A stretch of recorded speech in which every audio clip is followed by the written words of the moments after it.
NZ Aerosports, Icarus Canopies, now Gyro. That's right, we've rebranded, and Gyro is our next generation. It honours our founder, as that's the name we knew him by, but Gyro also marks the start of a new chapter. And not to be biased, but it's going to be fucking epic. Long story short, we're more us than ever, so if you're new to the sport, or even a Sky God Ninja Turtle, welcome. I think our valiant leader Lucy, Gyro's daughter, says it best. And we still got that fuck your attitude. Rebrand! Woo! Rebrand woo indeed, Lucy. Anyway, head over to gyro.com for more info and get amongst your legends.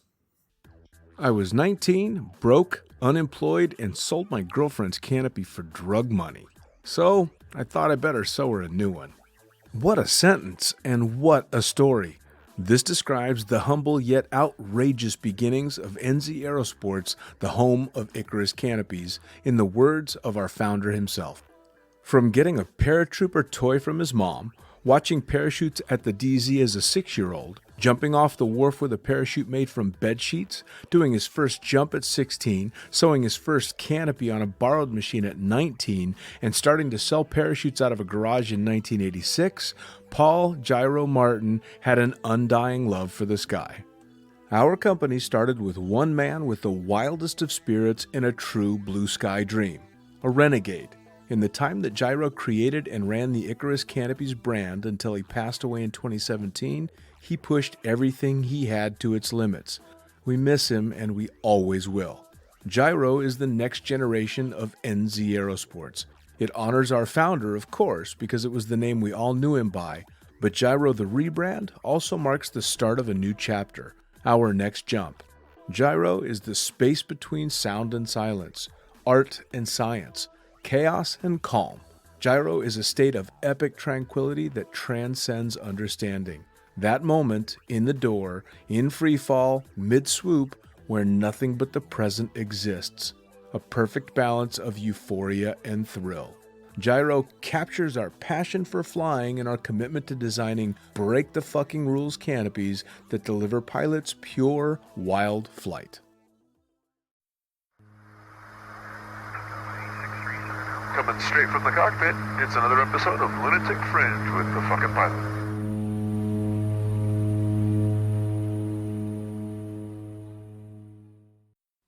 Ready, set, go. All right. Lunatic Fringe back in the can for another edition of a PG, sometimes maybe PG-13, but still a PG-rated Lunatic Fringe. And I'm just going to dive right into it because I've kind of been on a family theme lately. I've been wanting to get perspectives from skydivers and their families as well. So who the heck are you guys? And what do you do? I'm Dunia, Omar Alhegelan's daughter. Awesome. Dunia, that's a really cool name. Does the name mean anything? Yes, in Arabic it means a world. In English it doesn't mean anything. Basically. Yeah, because we're not that creative when it comes to names. All right, who's everybody else? I'm Cheri. I'm Dunia's mama. Hi, and I'm Omar. I'm Dunia's papa. All right, so we've got three lovely folks in here to talk about all kinds of crazy stuff, skydiving and doing fun stuff and some scary stuff and some interesting stuff, right? Well, Dean, listen, right before we jump into this, first of all, I want to thank you very much for having me back and inviting the rest of the family. It's an honor and a pleasure to be here. And if you don't mind, I would like to mention a couple things. Please. That I totally messed up with last time. Yes. So last time you asked me about what was the name of the tandem master at Everest Skydive. And it's a wonderful guy by the name of Anton Gilev. And my hat's out to you, buddy. Shout out to you, Anton. I'm so sorry. Please accept my apology for forgetting your name. I'm getting old. old, I'm getting senile, and I'm forgetting things, I guess. And the second thing is the second one. Again, shout out to my good friend Jack Jeffries. And my apologies, Jack. I did not mention you when I was talking about the original 4 Airspeed members. Dan BC, Mark Kirkby, Kurt Werner, and of course, the one and only Jack Jeffries. Nice. So, Jack Jeffries, please. I'm so sorry. Please accept my apology. Well, hey, we're not getting any younger, right? So this stuff starts to slip after a while. Yeah, you do, man. I've got way too many files in here. Right? And accessing all of them, it's not always easy. I mean, when you know as many skydivers as you have jumps, that's a lot of people. That's a lot of That's a lot of people That's to for juggle sure. around. You So, know about that. all right, so we're gonna go all over the place on this. We're just gonna talk about a bunch of cool stuff. But first off, Dunia, you are fantastic on a wake surfboard. Thank you. Was this something that you got started doing because we were all real bored and doing the COVID thing for so long? No. So you've done that before. Yes. When's the first time you did it? I think the first time that I did it was when I was 8, I believe. Like 8. And one time I just went with my dad to like try something new. Cool. And so I started off on the same board as him, and it was like really fun. Awesome. And you're how old now? I'm 9 years old. 9 years old. So you started maybe a year ago. Yep. That's very cool. That's so. Do you think you got the enjoyment of doing some of the crazy stuff because of mom and dad? Mostly dad, but yeah. Mostly dad. Sensibility from mom. Yeah, fair enough. Fair enough. Speaking of mom, so what's your crazy streak? What kind of stuff do you get up to? Oh, good God. I'm a skydiver also at heart, although I've given it up many years ago. But every time I'm around skydiving, it's just an amazing sense that I have. It brings it back all around. I mean, I've said it over and over again, and most of the guests have on the podcast. It's the community is probably the biggest tie to the sport. Absolutely. That's the first thing that drew me to it, because when I went for a tandem one time, it rained. And I just hung around the drop zone and fell in love with the people and the mentality and just the energy. And I just kept going back. And I finally got the tandem, but I had already fallen in love with the sport. Yeah. I think at least for most of the people that I talk to, the addiction of the sport is so much more the hanging out after the jump or the waiting for the jump. Absolutely. So how did you two meet? Eloy, Arizona. Cheri, you want to tell them the story? I started jumping at the ranch. Okay. Fell in with a really great group of people there. The weather had started to change. It was around October. And a friend of mine, Punisher, had decided to go from Punisher. New York. Skydivers. He decided to get some work in California. I said, you know what, I need to get out of here. Let me come with you on this road trip. And we ended up at a pit stop in Arizona, in Eloy, and I met Omar that same night we landed, because there was a party, surprise, happening on any given night there. No, there's never parties in Eloy. In Eloy? Again, No. I don't know what you're talking about. And that's it. I saw him, and the rest is history. And I was there for a week, and we just kept bumping into each other. I'd see him off in the corner, and the free fly corner, and Right. I just kept coming back. Now, what year would this have been? October of 2004. Okay, so you were Omar. You weren't just that guy, Omar. You were Omar. I was Omar. All right. So, but she didn't know that, or did you? I was 20 jumps in. I had no idea about anything. How funny! It's so funny because you get into the sport, and obviously, if you're in it any length of time, and especially if you're back from our time, you know these key people that did some amazing stuff. But it's funny how still segmented the sport can be that people just don't have a clue. And so early on, you start to then become aware by the videos and the talking and the people that you meet that, there are some... You look up on the screen and go, wait, that's you? Yeah, exactly. How cool is that? Yeah, it was pretty cool. Did you use that to your advantage? Not really. so For me, humble. I'll be honest with you. It was love at first sight. Awesome. I was smitten. And people around the drop zone figured it out because one place I never go to was the bar. I don't drink. I'm not a drinker. Right. I never go to the bar. I'll go to parties. I'll go to people's houses, trailers, so on and so forth at the drop zone. But the bar wasn't my scene. And then all of a sudden, like 2 nights in a row, I'm hitting the bar. Why? For the chance to see Cheri. Because I'm like, okay, where is she? Where can I find her? Okay, she's probably at the bar. And I'd go to the bar and I saw her. And the rest was history, as they Nice. say. Nice. Now, Absolutely. did you stayed in Eloy for a while, or how did that work out? I was there over the Halloween boogie for 1 week. And like he said, he came into the bar, and I never went back to the bent prop.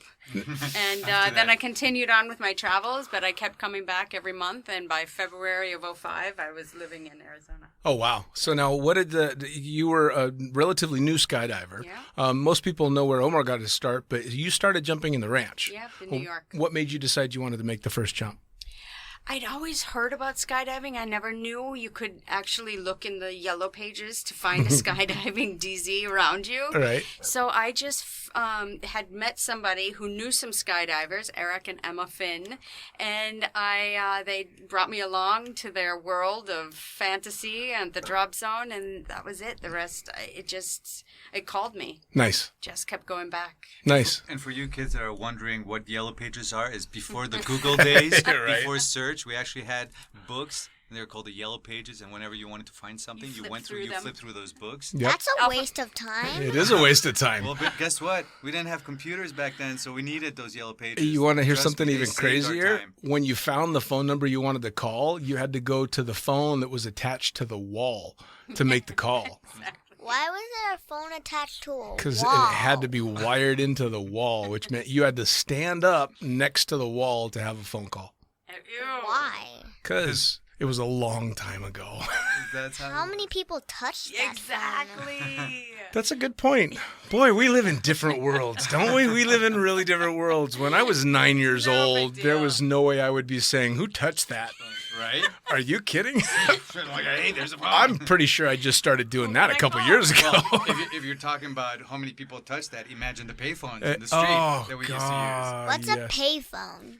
Payphone is it's actually much worse. A payphone is a phone bolted into a big booth, a glass box that you'd have to go put money in, like quarters in. Usually like in a street corner. Yeah.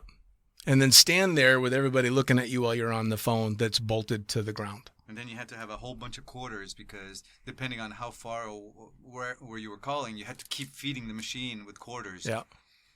That's not fun, right? And none of those phones had games on them. No.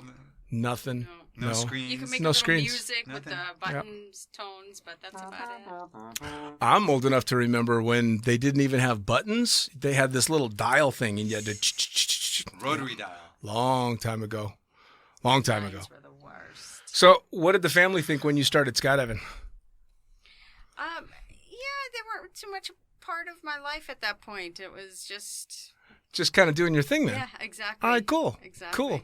So then the transition to Arizona was pretty easy Absolutely. easy decision to make. Yeah. No, So- I was making them at that time. What were you doing for work and life before you started jumping? I was living life. I was Just just living?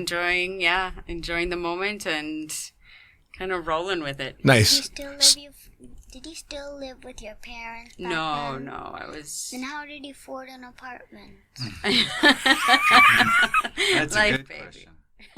You You roll like this. with the punches and you figure it out. Yep. You just kind of go with the flow. Did you still have an allowance? Exactly. I was living off of the allowance that I saved from my early years. Nice. So once you hit Arizona, you were jumping pretty active. Did you start working out there? How old was I? I was 30. I did my 30th jump on my 30th birthday. So Oh, cool. all of these little things, you just kind of, they're whispers in life, right? That let you know you're on the right path, you're in the right area. And, Sure. And doing the right things. So, I started massage therapy when I went out there. I took a course and just kind of living the... That's a good Eloy that's a life. It was good gig to fantastic. have at a drop Absolutely. zone. Absolutely. Man, oh man. Well, we were just talking before the podcast how beat up we are. We definitely are, aren't we? Having a massage therapist around is a good thing. The skydivers and the retired. Yes. communities. Yeah, absolutely. Well, in Arizona, absolutely. Everybody, all the snowbirds trying to stay out of the cold stuff and a bunch of beat up skydivers. Exactly. Oh, man, paying penance for past sins for sure. I've got all kinds of aches and pains. It's amazing having a mom who's a massage therapist. I can imagine. My dad and I get sore all the time. Well, so how come you get sore? Because I know you're wake surfing. What other stuff are you doing?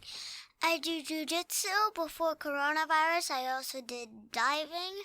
And also, I had this one. Oh, yeah, wind tunnel. I'm also doing wind tunnel. I'm learning how to sit fly, so my arms are very tight. That's rough, isn't it? It's difficult. Now, I've seen you in action in jiu-jitsu, and you scare me. Okay. You know it too. I was working with your dad and the coach either yesterday or the day before, and the coach pointed to you and said she could choke you out. I probably could. I'm guessing you could. There's no doubt. If you're anything like your dad, who just kind of beat me pretty hard yesterday, I'm pretty sure. So what got you into jiu-jitsu? Well, so this is quite a long story. So We got time. I have this one cousin. He's around the same age as me, like a month younger or so. His name is Khalid, and he is obsessed with WWE. And so every time we were together, he would drag me into his WWE fights, WWE videos, WWE everything. And then one day when I was at school and here, my dad just after school, I was in his car and he's like, "You know how you love WWE?" I'm like, "Yeah." And then he says, "Well, you're going to do something kind of like that." I'm like, "Cool!" Nice. So And- he dragged you off to the studio to go do jiu-jitsu? I'm not done. Oh, no, keep going. I like it. And so actually, I was like a year too young to start.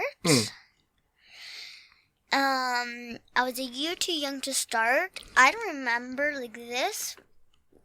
people saying that, but my parents told me this. So I was a year too young, and then my parents were like, "Oh, just give her One chance. one class.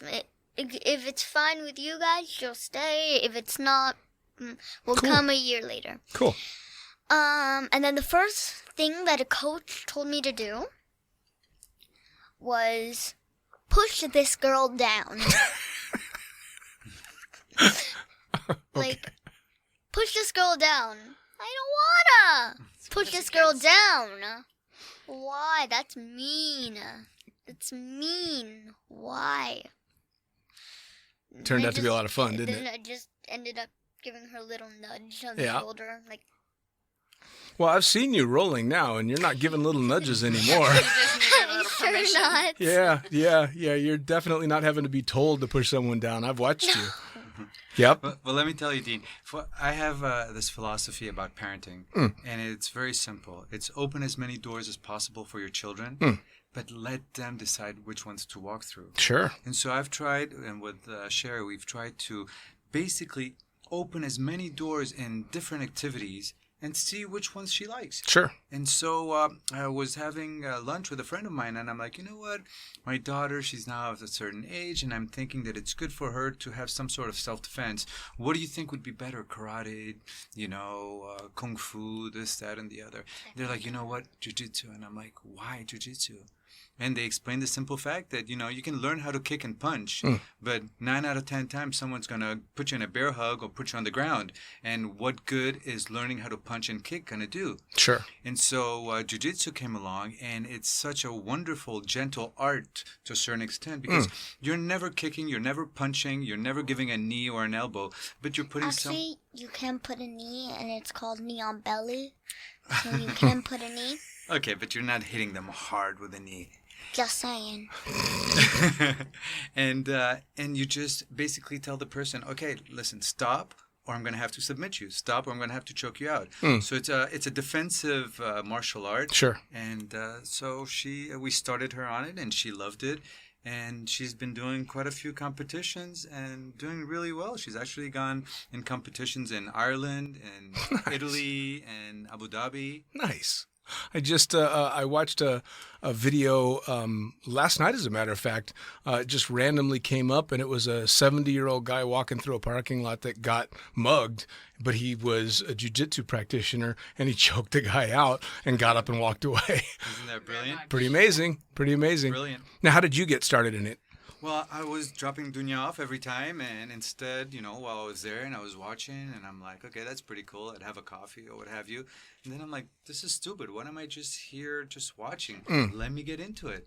Let me start doing something. And so a few months later, I got into it. Nice. Well, I definitely got to take hats off to you for getting me to try it. I was always resistant because of my shoulders. I've got, 25-year-old skydiving shoulders, and they've definitely taken their lumps. But I like that it's a sport in which as soon as you're not comfortable, a little tap makes it all stop. That's it. So if you get hurt, chances are it's because you were letting that ego do the fighting for you. Right? And luckily, my ego is starting to fade. And boy, isn't it incredible how many calories you burn? I mean, how gassed you can get so quickly. Oh, yeah. Well, it's unreal. We were talking about that yesterday because that's the first time I had a chance to roll with you and one other guy. And my goodness, I mean, I swim for 60, 90 minutes straight and I get out still pretty fresh. But after not even 5 minutes, I was maxed out. I was completely gassed. It's incredible. It was great. It's incredible when you tighten every single muscle in your body, how tired you can get Yes. in 5 minutes. Yes, especially when you're laying in bed at 2 o'clock in the morning feeling every single muscle that you tightened up. Man, I can feel it a lot. Welcome to the club. Right? Well, it's cool that you open those kind of doors for her. I think being able to give them all the options and the word no unless it's really needed has always been kind of a bad word to me. That's an experience that you need to get. Like my daughter, the same thing. If she had wanted to jump when she was younger, I would have allowed. I took her to the wind tunnel and she didn't want to fly in the wind tunnel because a cute boy was watching it and embarrassed her. And I was just fine with that. My big thing, the running joke always was if my daughter wanted to skydive, I would absolutely let her as long as it didn't have to be on a drop zone. Because boys and girls are kind of weird on drop zones sometimes. And as a dad, you get nervous for your daughter. So I was a little nervous for my daughter. But now she's old enough to take care of herself. And she's been on a couple of jumps. So it's kind of cool. And then you fly in the wind tunnel. Yeah. And you like flying in the wind tunnel. Yeah. You going to be a skydiver? If it fits in my schedule. Well, let me tell you a quick little story. Please. Little anecdote. About 4 years ago, Dunia started, Dad, I want to go skydive. I'm like, honey, you can't skydive in the States till you're 18. Dad, I want to go skydive. I'm like, honey, maybe in Europe. By the time in Europe, they're 15, so you got to wait till you're 15. And she kept persisting. And, I wanted to fulfill her dream, but I didn't want her to skydive for me. I didn't want her to do a tandem because, I'm the skydiver and she feels that I wanted her to do it only if she really wanted to. Sure. So make a long story short, I waited for 2 years. And for 2 years, she kept pushing, Dad, I want to go. Dad. And I knew that in the summertime, actually in October, we were going to go to Corsica. I had a gig working at a boogie over there. And so she's like 2 months before the boogie. Actually, it was 4 months before the boogie. She's like, Dad, I want to skydive. I'm like, honey, I told you, you can't. You have to wait. That same night, I went to the rigging loft. I talked to the rigger. I'm like, do you have any old harnesses that I can get, any Sigma harnesses? And he's like, yep, well, one is pretty good shape. I bought it from him. I sent it to my friend in France. He went and started, I got measurements of her. He started altering it to fit her. And then she kept asking me, and I'm like, honey, no. And then we get to Corsica. And that first day we arrived there, I whip out the harness and I show it to her. And she starts bawling. That's not quite what I remember. Okay, what do you remember? Tell me what you remember. That's probably more interesting. The day before we leave, Yes. I ask again, Dad, I want to go skydiving. And then he's like, no. He doesn't say no like he used to, which was a different answer, and I wasn't expecting that. And he was like, during all this time that you were asking me, I was setting up this whole thing just so that just so that one of my friends could like measure it for me. Yeah. And so it was like the day before we left, and that's when I started crying. Okay, so I let you in on the secret before Corsica? Yes. Okay. Well, we all have our perceptions and see Sure, things so sure. in that way. You see it that way, I see it different, but that's irrelevant. At the end of the day, she ended up doing 2 tandems at the age of 7. Awesome. The big rig reveal, though, was the harness reveal. Now, Mom, how did you feel about that? Okay, so I was really excited, but it all comes back to me because I realized after the fact that my hesitation wasn't in fear. I mean, she was in the best of hands. Sure. Omar knows the best of people. Sure. There wasn't any safety issue for me. Hindsight afterwards, I really wanted to jump. I really wanted to be there for her first jump, and I wasn't prepared. I'm not current. I haven't jumped in years. Sure. But the thrill that I saw on her face when she landed and I know that feeling that she was feeling, that Sure. was beyond anything. Well, especially at that age. At that age. I mean... Well, and then you start to wonder, honestly, like, I remember hearing about a 6-year-old jumping, and I'm like, that's way too young. Like, what were they thinking? Right. And so then, here's, how old were you? 7, 8? 7. Here's my daughter, fully capable, fully wanting it, and you start to understand, okay, I Sure. mean, the ones that can jump and can handle it and are capable to understand what they're doing and not just Sure. jumping out of a plane, not really fully aware of what they're doing. Sure. No, she was completely there and present. So See, it's so funny that you wanted to jump with her. When my daughter did her first jump, I was absolutely terrified at the idea of jumping with her. I wanted nothing to do with that skydive. I put her with the best instructors.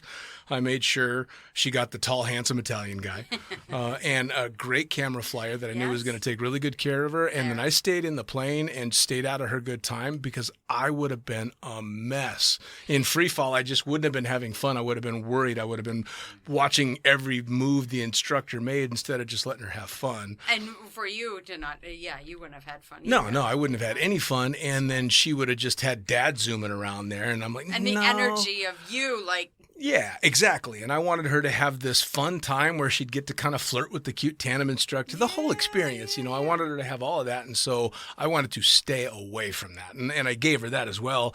And luckily, the really young jumping never came up. She wasn't interested for me, so I didn't have to make that decision. When I was living in New Zealand, they don't have an age limit.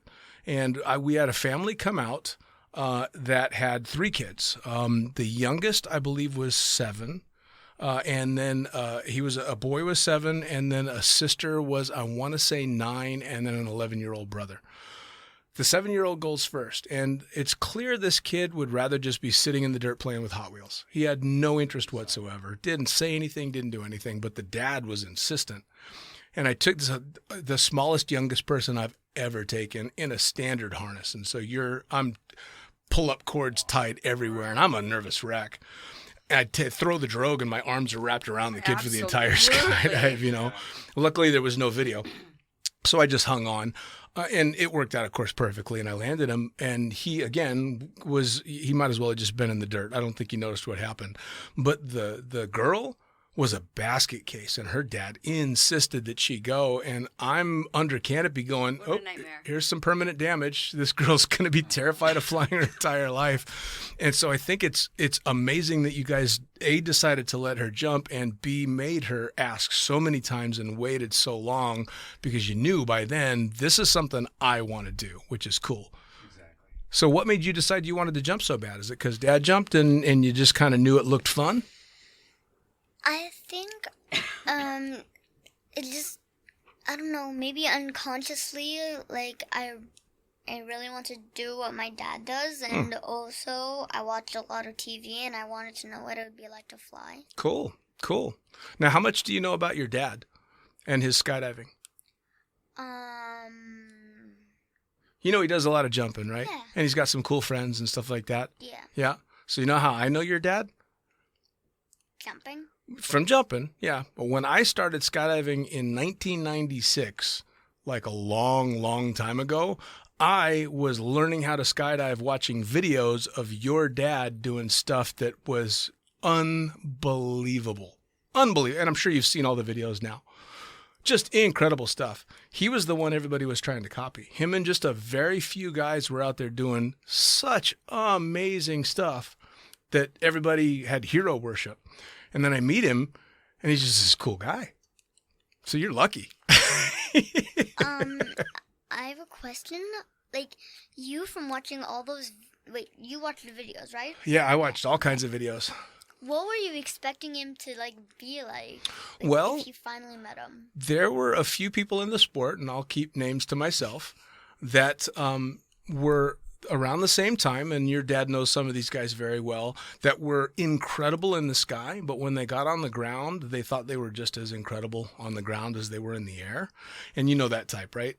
It's just not nice, and you have hero worship and you really respect somebody for what they do, and you meet them and they just can't be bothered with you because you can't do what they can do. Yeah. Well, that's not your dad, but that was a couple of the people that were in those circles. Now, here's the happy ending to it.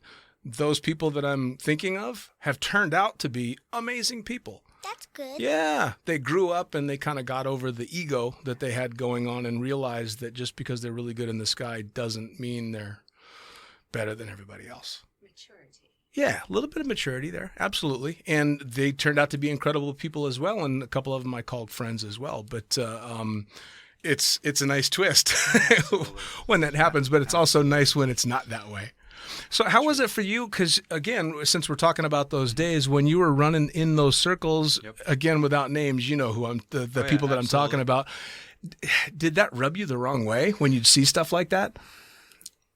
Yes and no. Yes, it rubbed me the wrong way because I hate it. Sure. It's just so counterintuitive to what I am. But by the same token, people are what they are. You can't change people. You just have to accept them the way they are. Which, with some people that shall remain nameless, it was tough. It was tough because I too had hero worship. Sure. For those people, and I did look up to them, and it was like, wow, seriously? It's a bummer, right? It is a total bummer. It's a bummer. Yeah. And again, I'm very happy to say that I saw a lot of changes in all the years, and you're going to see it. And I think now, especially for jumpers from our generation, the ego kind of has to take a back seat because there are so many incredible flyers now. And the things that they're doing are so out of control and beyond belief between the skydiving and tunnel flying and base jumping and terrain flying and all this stuff. Absolutely. I'm a dinosaur now, okay? Right? You give me accolades, you say nice things about me, but at the end of the day, I'm a dinosaur. I see what these people are doing, and it's like, give me a break. You're talking right now, and dinosaurs are extinct. So... All right, he's getting towards dinosaur status. We all are. It's, but it's kind of cool though. I found, and I don't know how you feel about it, but I kind of like getting to this point in my career where I know enough to know how to stay safe and do it right, and pass on that knowledge to people that want it. But it's kind of nice to look back and go, oh, I'm not the best at any of these disciplines. I'm not the best skydiver or jump pilot. I just do my best. It's nice to know you don't have to go crazy trying to, keep those medals rolling in or anything like that. Exactly. Yeah. And that had to be, I don't know if we got into it back when you were in those competition days. Was there pressure on you to keep competing and keep driving hard on that kind of stuff? Or was it just innovation? Really. No, it was just innovation. We were into and we're all about innovation. In the early days, of course, it was all about trying, you're innovating, so you want to be number one as well. And definitely getting the first World Cup and the first World Championship was most definitely a goal. Yeah.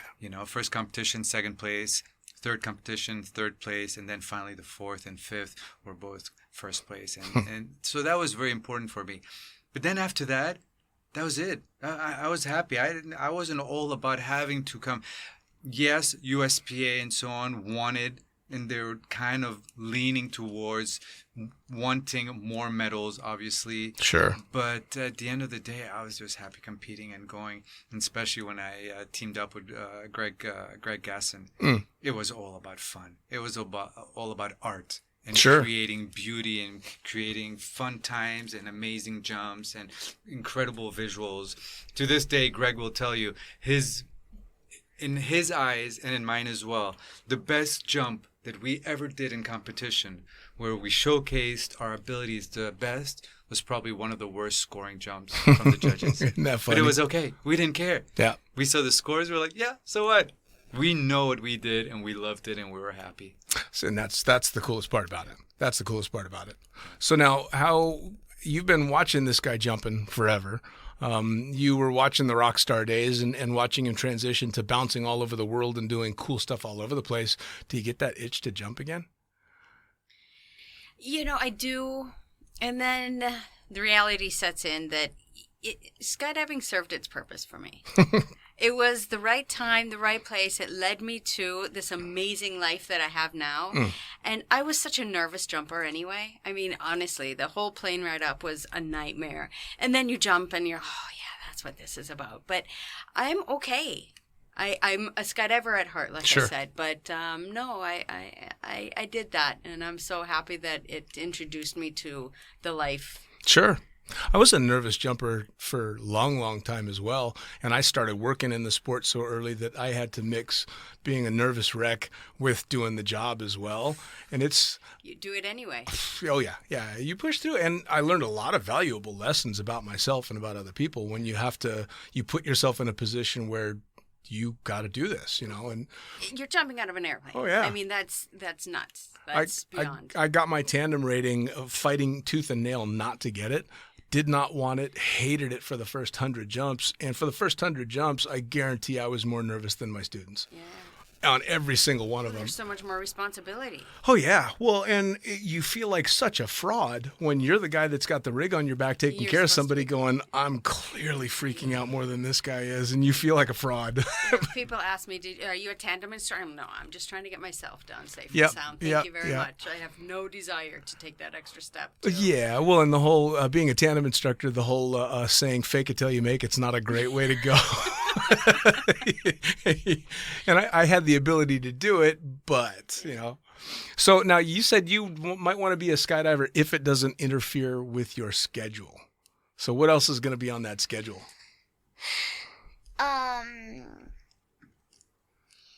So my dreams, I'm not sure if this will happen, but That's what dreams are for. yes. So hopefully lawyering. Lawyering. I don't. Coming a lawyer. That's right. You were just telling me the other night that you're already scoping out universities to go to school at. Yeah. You're 9. You're 9 years old, and you're thinking about universities. Yeah. Wow. I wasn't thinking about universities the year I was supposed to go to university. What were you thinking about? I didn't. I didn't. I had a lot of creative jobs, and they all led me towards jumping out of airplanes. Okay. Yeah. What else do you want to do? Acting. I like it. You've definitely got that kind of personality. You are not scared to say what's on your mind. I like that a lot. Thank you. Yeah. Yeah. I like that a lot. That microphone doesn't scare you even a little bit. No. And I have a question that is completely unrelated. Please shoot. What was the funniest thing you've ever witnessed? Ooh. All right. We're keeping this PG. You mean in skydiving or just ever? Ever. Oh, goodness. Well, let's stick to skydiving since we're talking mostly about skydiving. Okay. I've seen people fall asleep on tandems, pass out cold when you take a student. That's kind of funny when they wake up on the ground not knowing what's just happened. That always makes you kind of giggle a little bit. This one's only funny because I have kind of a horrible sense of humor, but I once watched a guy propose to a girl in the airplane and she said no and then jumped. Which I know is horrible, but it made me laugh. Hurts. Ouch. Yeah. Well, I suppose the whole plane had the same mentality on that one. If you're not sure of the answer to that question, Shouldn't have asked it. yeah, probably shouldn't get on your knee in a twin otter on your way to altitude. Now, the scary part was that guy also had to go jump as well. So, And that whole can you imagine? Can you imagine? Yeah. So those were pretty funny. I watched a really, really big, strong guy and his little itty bitty girlfriend go up to make a skydive, and he chickened out. He couldn't jump, and she did. That was pretty funny. Yeah. Yeah, that was pretty funny. Guys get scared easier than girls a lot of the time, I think. Also in movies, it's like most of like the big buff guys that are like the most sensitive. like if you see a big buff guy, you would think that he was going to be angry and like won't care what you say. Yeah.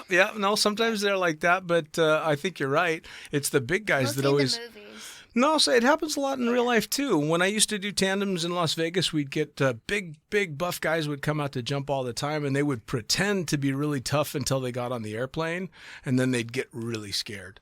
I took this guy named Randy, and I remember his name for a reason. Randy was a really, really big guy. He came out in a little muscle T-shirt and baseball cap and glasses that made him look mean, and he came with his wife and his buddy, and they surprised him with a skydive. And he was trying to be real tough, and I wish I didn't have to go with somebody else and all that stuff until we got on the airplane, and then he just turned into a big pile of bubble gum. He was just goo, and he begged me to get him to go out of the airplane. He's like, you can't not let me jump because my wife will just, they'll never let me, I'll never live it down. So I got him to jump, and he ended up having such a good time that when we landed, I disconnected him on the ground, and he forgot that his wife and his buddy were there, and he turned around and he jumped on me, knocked me to the ground, and kissed me on the mouth before he ran to his wife. That's actually when I decided I like being a tandem instructor, not because a guy kissed me, because I watched this big emotion. Oh yeah, I watched that big muscly guy just for 1 minute forget he's supposed to be that tough guy, and he got to be himself probably for the first time in his adult life. And I watched him running away to his wife, whose jaw was on the floor, going, "All right, that's kind of cool. That's amazing." So that's one of the funny ones too, is having a big whiskery guy kiss me on the mouth. I wasn't expecting it. Mom, what's yours? Oh, you'll have to come back to me on that one. All right, Pop, what do you got? I got a funny story of something that happened to me. It's kind of an embarrassing and funny story all in one. I like it.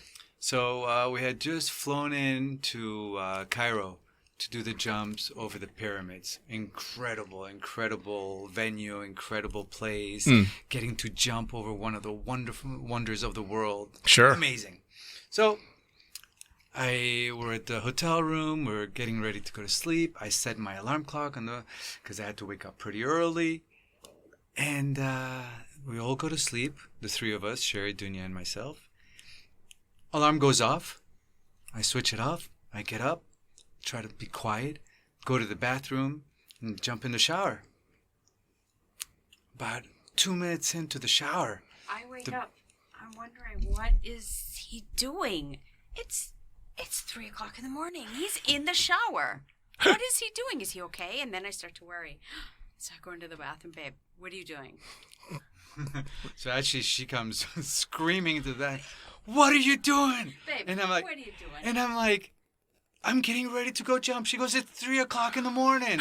I'm like, "No, it's not. I set the alarm clock for 6. It rang. I switched it up." She goes, "I don't know what you're doing, but it's 3 o'clock in the morning." I'm like, "Are you kidding me?" And I went and I looked, and it was 3 o'clock in the morning. Yep. So somehow I must have dreamt the alarm clock went off. And a dream within a dream, if you want, or sleepwalking or what have you.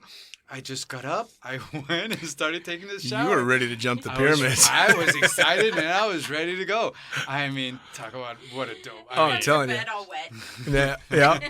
Fair enough. Now, speaking of, since we got on that subject, how did the pyramids start? Had the jumping the pyramids? Because I was lucky enough to accidentally go there on a flight back from Switzerland, and it's incredible. I can't fathom jumping there. It is the most incredible sensation. I mean, I've jumped in all 7 continents, North Pole, Antarctica, And I can tell you this ranks up there with all of them. Oh, it'd have to. Oh, incredible. Yes, my.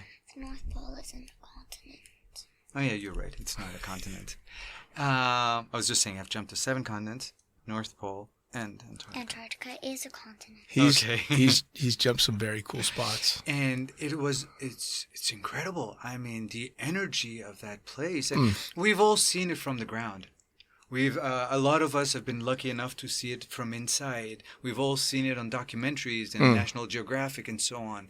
But to actually be able to exit a C-130 military transport at 15,000 feet, free fall while looking at these huge, incredible architecture that was built thousands and thousands of years ago, it's beyond comprehension.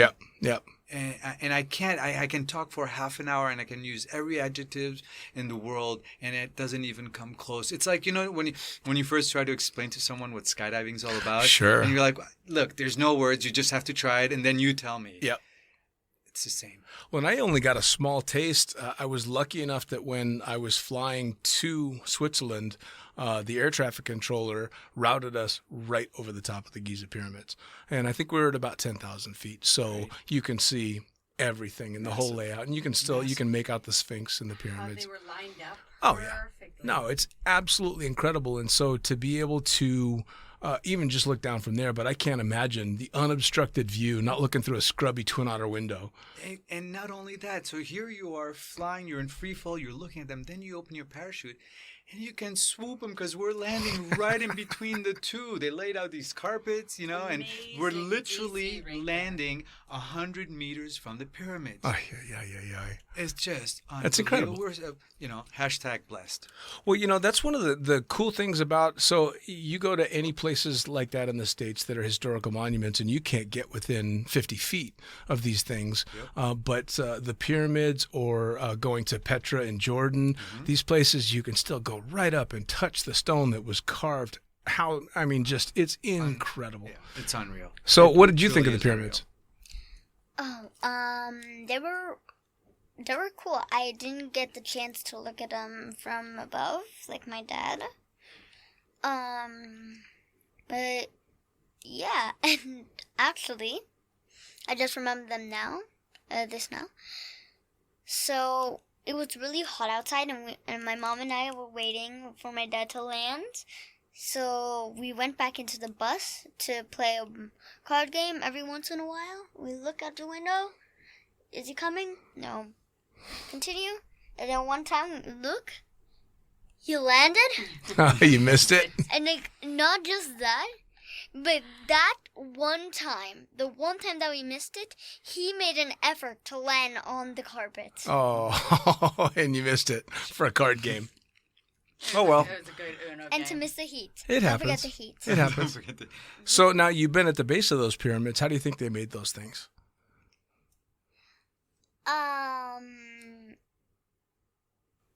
How can I describe it? I've heard a whole bunch of different things. Yeah. Well, actually, so you might have heard that it was slaves that did it. It wasn't. It wasn't. Because all the people that died there got buried inside the pyramids. Huh. And if they were slaves, they wouldn't have gotten that luxury. And they used, inclines to make it easier for the bricks to slide down. Oh, cool. Bricks down. I heard somewhere that they had a pretty good handle on how they thought they made it, but I must admit I didn't pay that much attention. Do you think aliens made it? No. So, Unless you think Egyptians are aliens, then I no. like the whole alien idea. I think it's pretty cool. That aliens made it? Yeah, sounds great. I think that's a wonderful idea. I don't think it's true, but it would be really cool. It's a good story. It'd be a great story. That's my worst nightmare. Aliens? No. If I were the Egyptians. That's true. Yeah. How dare They you? took it away from us. Aliens! Yeah. Yeah, that would piss me off too if the aliens got to take credit for it. Yeah, instead of all that. We spend years or something building pyramids and then aliens. They get the credit for it. Bravo, aliens. Bravo. So now, in all the travels, do you guys go on everything with him? I mean, he's jumped to all 7 continents and all these amazing places. How many of these have you guys gone to? We've been fortunate enough to tag along on some really cool. That's the beauty of Omar's arc of his career of skydiving is it's not so much quantity anymore. Now it's quality, right? He's taking it to the ends of the earth. Everest, I think, is one of the highlights still. Yeah.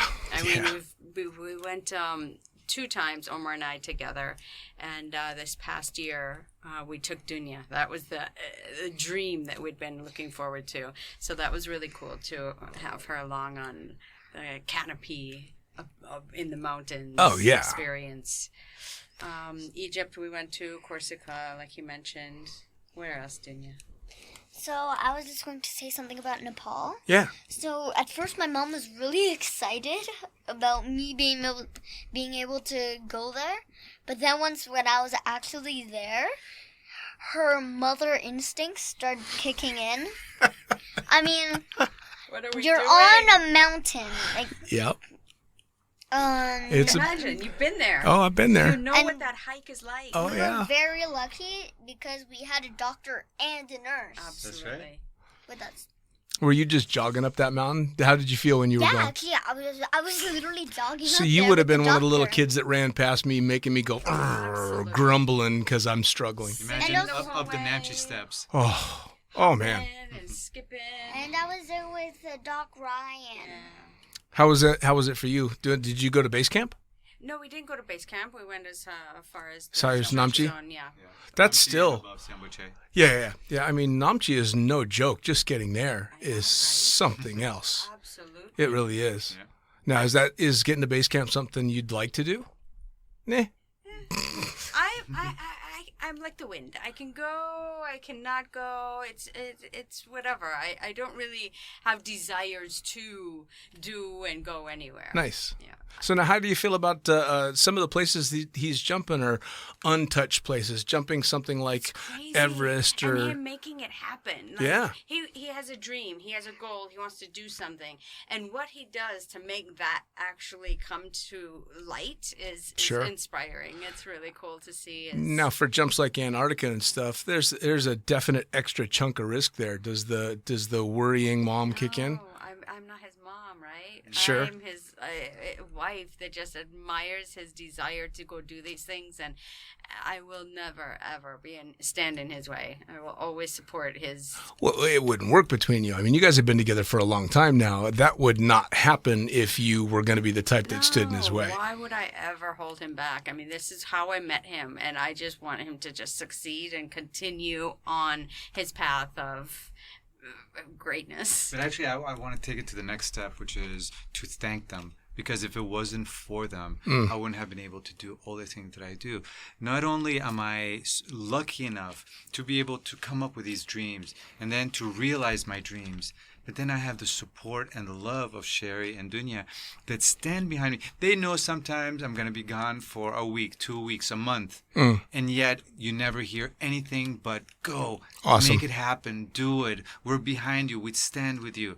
You know, sometimes like the Antarctica jump, I mean, that was about 3 years of preparation. You know, just to get that done, to make the first jumps at Union Glacier. It had never been jumped before. That's so crazy. So, Who was the crew that was on that with you? oh, I had a bunch of really nice people. You love doing this to me, don't you? You love, I do. asking me questions, and then I got to script. So I had a great crew. I had a guy called Mark Allen, who was with us. Carol Perry was also with us. You know Carol. I think so, yeah. And Libor from Czech Republic was with us. And from Tennessee, what's her name? Oh, God. No, you do this to me every time. It's okay. On the third podcast, you'll get him back. I'm so sorry. I promise I'll help. I'll bring up your name next time. Okay, come on, Omar. But as I was saying, absolutely. And I owe them a world of gratitude. Sure. For being so supportive and for letting me do this. And not really a trade-off, but I'm happy that I was able to pay it back in a way. Sure. Because it came to one day I was in Nepal and I was thinking about how supportive they are and how great it is and everything. And for a few years, Cheri had been telling me, okay, I want to homeschool Dunia and I want to go around the world. And I'm like, no, not now. I want to homeschool Dunia. I want to go around the world. I'm like, no, not now. And I remember talking to her from Nepal and saying, you know what, honey? Yeah, let's do it. Awesome. And we did. And we basically packed all our stuff, set up a trip, and decided, here we go. And told her, talked to her school, let her know what we were doing, and off we went. Wow. Well, I mean, what an opportunity. How many kids get to go around the world? What did you think of all that? Wow. You're 9, and I guarantee you've been places that I've not been yet. Probably. Yeah. Oh, I'm sure you have. So, that was actually, it was like mixed emotions, because for some reason, I was just thinking about jungles. Like when they mentioned the world tour, I was just thinking of jungles. I don't know why. Okay, fair enough. Area. And also, at school, I had this best friend. Her name was Ava. Mm-hmm. And so, yeah. Tough to say goodbye to Ava to go travel the world? Oh, not just that. So, like, we said goodbye, and then, like a quarter of the way through of the world travel, my mom comes up to me and says, Dunia, Ava has left Dubai permanently. Oh, no. Yeah. She moved to Singapore. But what started off our whole year of travel was going to visit Ava in Rwanda. So it was... That works. I mean, we got to see... Yeah, Rwanda incredible. was pretty fun. We did some zip lines, or was I? Yeah. Yeah, in Rwanda we did many so zip lines. things. They're like zip lines with the monkeys, or was it with like birds? No, that was in Thailand. Sorry, With the monkeys and the birds. It's okay. Anyways, If we you've did- been so many places that you get one cool place confused with the next one, I'd say you're doing pretty good. I'd say you're doing really good. Yeah, going. yeah, it was super fun. They had this like, have you ever watched Toy Story? Of course. You know, like the Slinky dog? I do. Like that type of dog? Yeah. They had that type of dog, and he was Awesome. adorable. Awesome. Mom, tell them about the gorillas. Oh, yeah. Omar and I had the opportunity to hike through the jungles of the border of Rwanda and Congo. in the Congo. To And the mountains there. in about an hour in, we were maybe with 6 or 7 other people on a small tour because they only allow one a day. You start to hear a rustle around you. You're in the jungle. You're like, what could that be? Is that a bird? No, those are the apes that you've just encountered. Wow. You hear them, you feel them, and then all of a sudden, there they are right there between from where you are sitting to where Oh, we wow. are sitting. Wow. Silverback gorillas. Doing Really? their thing, giving a care to us. I mean, obviously they knew we were there, but it was just so cool to see them in there. Natural habitat. And they're It's- protected there, yeah? Yeah, absolutely. But it was so humbling to be in their turf. Oh, yeah. And you're so small. You see him. This guy, can just destroy you. Oh, yeah. With a blink of an eye. But to be next to them, to be next to such beautiful nature in their habitat, was beyond humbling. Oh, it had to be. Was It had to be. incredible. The only thing I have like that was being able to do a dive, an open water dive with bull and tiger sharks in Fiji. As I was lucky enough to live in Fiji for about 8 months, jumping out there, and spent the last 2 months I was there doing nothing but scuba diving. And they have this amazing dive spot, and it's called Benga Adventure Divers, BEQA for anybody that's interested in going. And it is ridiculous. You go down, and at any given time on their deeper dive, there'll be 60 plus bull sharks, and you're open water swimming. And if the tiger shows up, they have a tiger called Scarface that's, I want to say 17 foot nose to tail. And they call her Scarface because she had fishing line caught on her. And when she shows up, everything else leaves. Right. And she's the slowest swimmer because she have to doesn't be need to fast. go fast anywhere. And it's, everybody's like, were you scared? Were you freaking out? And no, I was stunned. I was just in awe because I think it's with the gorillas. You realize if they want me, there's nothing I can do. So I may as well just sit back and be amazed. But also also, have you ever heard of a shark attack in the deep?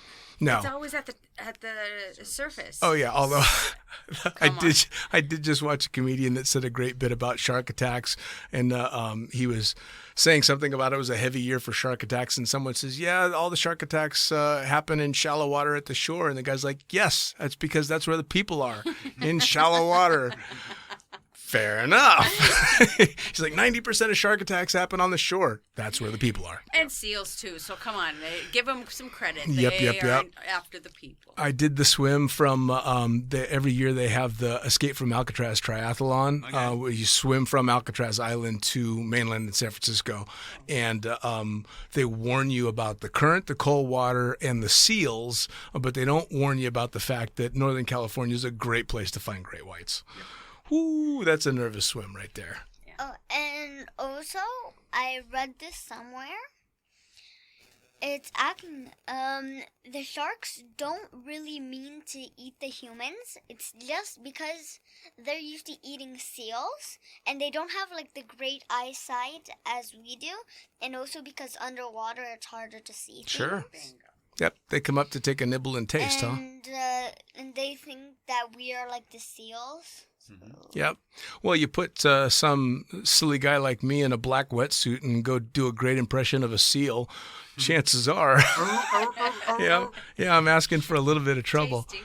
Yeah, they say that when the shark attacks happen, it's usually mistaken identity. So the shark thinks you're something else. They'll come bite you and realize you're not what they expected and leave you alone. Unfortunately, if a great white comes up to, say hello and take a nibble, chances are that's half of you. So Exactly. But could you also imagine, the tonic state that you can put them in? Yes. Isn't that beautiful? Oh, Where yeah. You can just put them in this state of just in your lap. Oh, yeah. No, it's absolutely incredible. More it really is. females than male. There was Allow the recent video of the young lady that swam with the largest great white ever recorded, and that shark just doesn't have a care in the world. She swims up to him and pets him and this and that. And again, I think it's the same thing. You just realize this is not skydiving. I have no control here. Absolutely correct. So what's the next big adventure? You guys got any plans once? Getting through Corona. Yeah. Just the waiting game of it all. It is that as well. Well, you guys, more than a lot of people, have gotten real creative with keeping yourselves entertained, though, which has been really good. I see a bunch of Facebook posts where you're keeping yourselves and her interested. Oh, actually, I just remembered this now. I think during Corona, my mom and I actually created a board game from a Motion Gate pamphlets. Oh, we, nice. We were invited to go to Motion Gate with her best friend who was visiting, and it was just at the beginning when it was hitting, and we didn't know anything about the crowds. We just heard, let's just kind of hibernate for a while, and so we didn't have the opportunity to go with them, and so we had the pamphlet. I said, okay, so... Made a board game out of it. Yeah. And we had one also in Chinese, so we had double the images. Oh, nice. Well, it's keeping it creative is the big thing, right? Because... especially with people like us, boredom does not sit well. We want to be out doing something, even if it's something silly. So when somebody says the only thing you have is the couch in the living room, it can get interesting. We started doing the little D minute classes, and so we would do these minute to 3 minute videos where little tutorials where she'd be teaching magic tricks. I saw one of those. Forms, cooking, you name it. Well, and she's joined in on the challenge that I threw to you.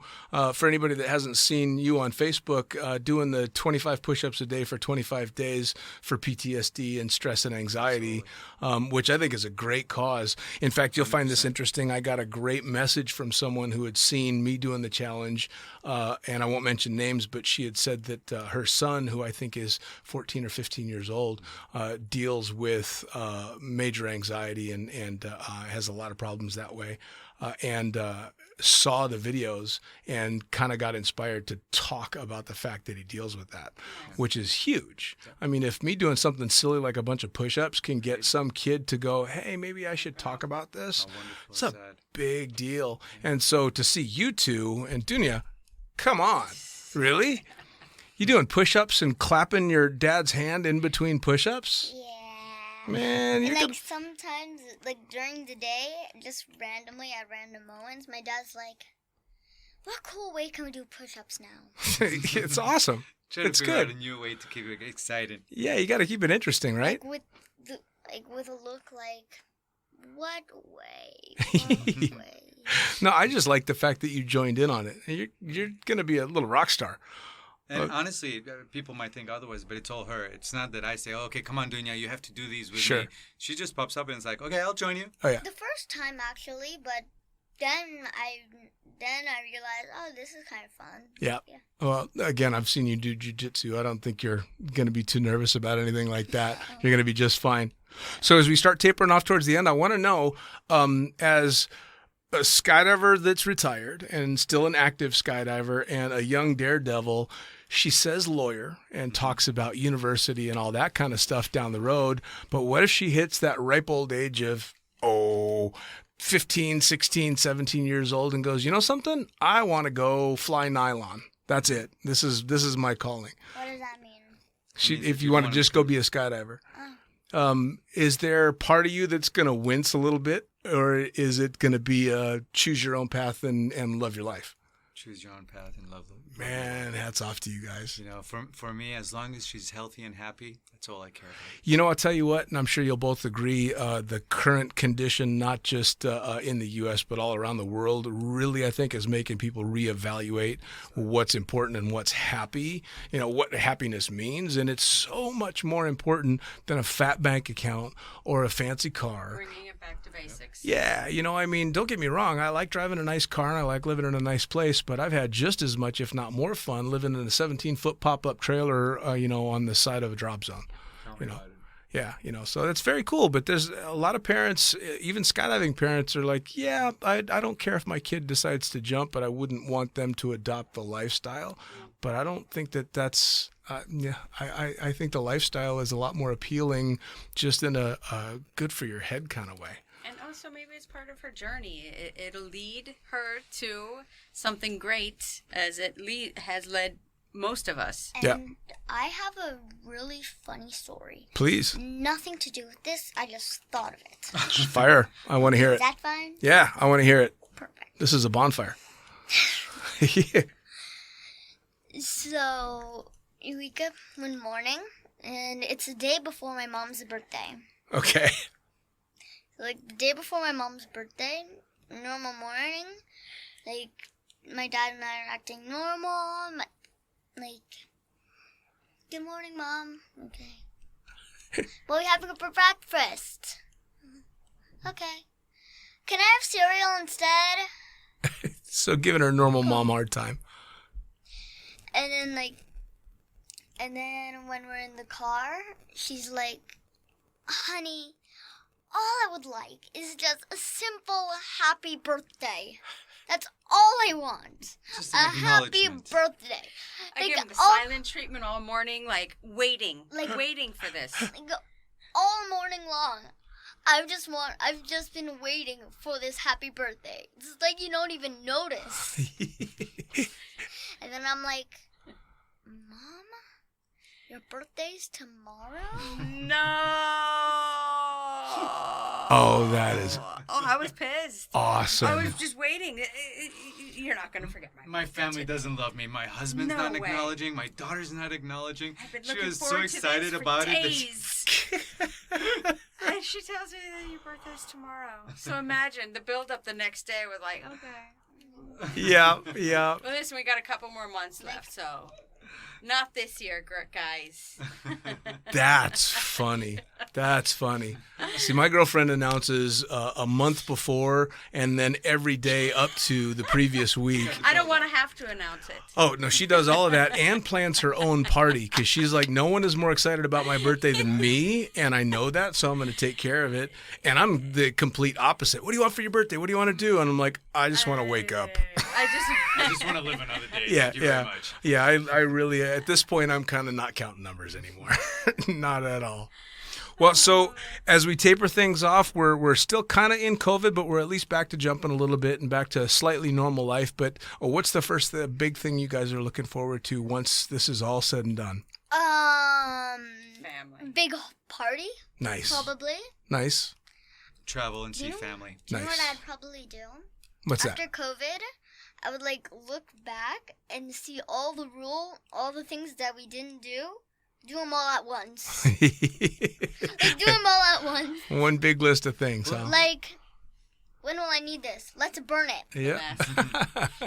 When will I need these? Let's burn it. Yeah. Isn't it crazy how quickly overnight we had a new normal? Oh, yeah. Isn't it unbelievable? Oh, yeah. How we went from living what we used to think was a normal life to having this new social distancing, wear a mask, et cetera, et cetera, et cetera. You know, and I'll tell you what, I'm very happy to have seen and proud of most skydivers in the way that they were as responsible as they could be, especially getting back to jumping and using masks and full face helmets and all these things that they can do to protect themselves and those that they love. And my big thing too was the outcry that I saw online when they were unsure whether or not USPA was going to be pushing for nationals. And I saw a lot of people really upset. That there was even a thought that they were going to go through. And I was so proud of the USPA and so proud of all those people that voiced their opinions because the USPA scrapped it. And they had to. Absolutely. You know, I mean, even if there's the chance that only one or two people would catch that, it's too big a chance. It was a responsible thing to do. And it was amazing to see because, I mean, let's face it, we live in a world where not necessarily the responsible things are done anymore. So it was so good to see because I'm sure you guys hopefully feel the same way. I always give skydivers a little bit more credit for being a little bit more open-minded and a little bit more adverse to uncontrollable risk and stuff like that. I give skydivers more credit than I give non-skydivers just because I know what we deal with our sport. And also because we're so in tune with ultimate consequences, you know, so it's a big deal. There's always going to be another boogie. There's always going to be another nationals. There's always going to be another season to jump as long as we're smart now. Yeah, and it's really, really good to see. I was really proud to see all of that as well. And I'm like you guys, as soon as they uncorked this thing, because I was supposed to go to Nepal again this year. Right. I was going to go back up there. In fact, I've got a new goal I want to talk to you about because you've climbed Island Peak, haven't you? Yes, sir. All right, I want to do Island Peak, but I want to do Almedablam too. Well, that's a different proper ballgame. Yeah, but I want to do proper climbing. I want to go back and do Island Peak because I know that that's one of the Himalayan bunny slopes. It is. It's exactly that, and you know what? It's hard as. Oh, it has to base camp kick my butt. Are you kidding me? Ay. Yeah, it's no joke. It's no joke. When you're getting up to 21,000 feet, it's no joke. Yeah. No. Well, even when I was there, they had an expedition go Almedablam, and they got caught in a little bit of bad weather. Not even anything too particularly bad. And one guy had really bad frostbite that they ended up having to deal with, and that's off of one that's supposed to be a manageable climb. Yeah. I don't know the definition of manageable. I don't think anything is a technical climb. Yeah. Because you not only have the hardcore altitude and the actual, but you have technical climbing. I've watched, there's a video loop that runs in my gym all the time, and it shows the technical portion of that where on the ground it would be a proper 5.7 for climbing. I mean, you're roped up and it's hand over foot proper climbing at more than 20,000 feet. If you don't count the altitude, it's, and I know alpinists are going to laugh at me for this, but it's easier to do Everest than it would be Almedablam if you don't count the death zone. I don't think there's any argument that Everest is not a technical climb. No, it's a slog and it's danger of altitude and weather. 100%. Yeah, so it's not technical, but Almedablam for sure. It sure is. Hey, all the more power to you. Yeah, well, we'll see. That's we'll great. see. That's my daydream. Hey, man. So we'll see. Turn it into reality for sure. Absolutely. Well, we're going to push for it anyway. Yeah, I like it. I like it. Anything left any more stories, anything to say before we fade out? Not really. Any questions for Dean? Yes. Oh, yeah? What do you got? Why do you have a tongue piercing? Edit. And we're trying to keep this PG-13, so let's just say it was a silly choice that I made a whole lot of years ago, and Jewelry. And it's stuck. It won't come out. I can't get it to come apart. You know, know, some people I have a pierce their ears. Like, if you drink something, Uh-huh. if you does it like get stuck on it? How would you clean it? That's a good question. That's a really good question. Mouthwash. Yeah. Same. Okay. Yeah, just like an extra Like if it's like tooth. like if it gets rusty, how do you like clean it? Luckily, it doesn't get rusty. Yeah, it doesn't get rusty. Whew. And on that note, Right on that, let's go. on that note, what the a great most segue to saying goodbye. the most PG-rated podcast I've ever managed to do, and we're finishing it off with that question. So there's a whole lot of people that are laughing right now, going, "Dude, just say it. Just say it." But I'm not going to. Guys, thank you so much for your time. Thank you, Rockstar. Don't choke me out when we're doing jiu-jitsu, all right? Why? Well, and the way she said, "Why?" Yeah. Like, that's such an angel. all right, maybe you got to let me practice a little bit so I can put up a fight. All right? Couple more Well, hours thank you so under his much for belt. having us. It's Thank you been a once pleasure again. and an honor Thank as you. always. And pleasure. we're having Guys. such a good time. Blue Time skies. flies, man. Absolutely. Amazing. Blue skies. Say it. Blue skies. Blue skies. Yes. Well, there you have it. Another episode of the Lunatic Fringe podcast, brought to you as always by, well, wait, not as always, actually. Brought to you now by Gyro. Formerly known as NZ Aerosports, you'll head to gyro.com for their next level line of canopies. By Pussfoot, the Extreme Sports Collective. Head over to pussfoot.com to check it out. By Summit Parachute Systems, check out summitparachutesystems.com to talk to Jarrett Martin and the gang about kick-ass pilot rigs, rigging courses, and more. By Flyaway Indoor Skydiving, go to flyawaytn.com and check out all the cutting-edge stuff to come. By Pure Spectrum CBD, head to purespectrumcbd.com to check out their wide range of CBD products. And as for us, head to the lunaticfringepodcast.com to listen to any of the hundreds of episodes currently available, hit the link for our YouTube channel, pick up your copy of the Lunatic Fringe book or The Accidental Stripper, and get a sneak peek at upcoming guests. Once again, thanks for listening, and we'll see you next time.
Damn.